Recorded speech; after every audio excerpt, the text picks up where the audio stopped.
ब्रेकनंतर बातमी आहे चिपळूणमधनं। सुनेत्रा पवारांनी मुख्यमंत्री उपमुख्यमंत्र्यांची शपथ घेतली आणि त्यानंतर त्या राजकारणामध्ये सक्रिय झालेल्या आहेत। अनेक दौरे त्या करतायत, त्या दिसतायत। सुनील तटकरे यांचा मुलगा अनिकेत तटकरे यांनी उपमुख्यमंत्री सुनेत्रा पवारांची गाडी चालवली आहे। सुनेत्रा पवार बाजूला बसलेल्या होत्या आणि अशा वेळी अनिकेत तटकरे यांनी गाडीचं स्टीअरिंग आपल्या हाती घेतलं। तर यावरनं अनिकेत तटकरे यांच्यावर जोरदार टीका होतीये।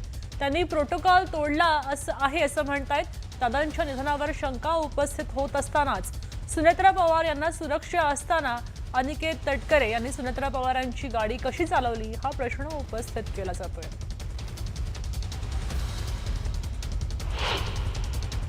गाडी चालवली असेल तर ते चूक आहे, पण मला असं वाटतं खाजगी गाडी असेल त्यांनी चालवली असेल तर ते काही चूक आहे असं मला नाही वाटत।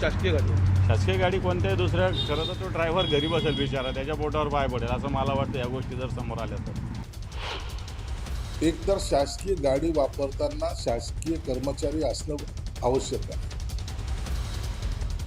त्या अधिकाऱ्याची किंवा त्या ड्रायव्हरची ती जबाबदारी असते। आणि अशा वेळेला कोणताही अनुचित घटना घडली ते एक जबाबदारी फिक्स होते। म्हणून एक तर शासकीय वाहन वापरताना तुम्ही ते शासकीय कर्मचारीच घेतला पाहिजे, हे नियम आहेत। असा कोणीतरी उत्साहाच्या भरात ड्रायव्हिंग सीटवर बसून जर त्या उत्साहाच्या भरात काही जर अघटित जर घडलं तर त्याला जबाबदार कोण हा प्रश्न उपस्थित होतो।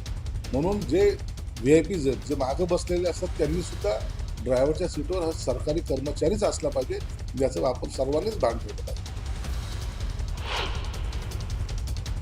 दरम्यान आता अनिकेत तटकरेंनी या सगळ्या टीकाकारांना उत्तर दिली आहेत, पाहूया।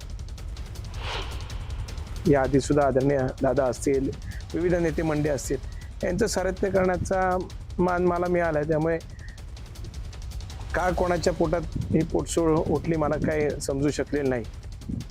काकीने विश्वासाने मला त्यांच्या बाजूला बसून गाडी चालवण्या म्हणजे विश्वास अधिकचा त्या ठिकाणी होता म्हणून का काय कोणाला त्या बाबतीत काय आक्षेप आहे का काय मला अजून समजू शकलेलं नाही।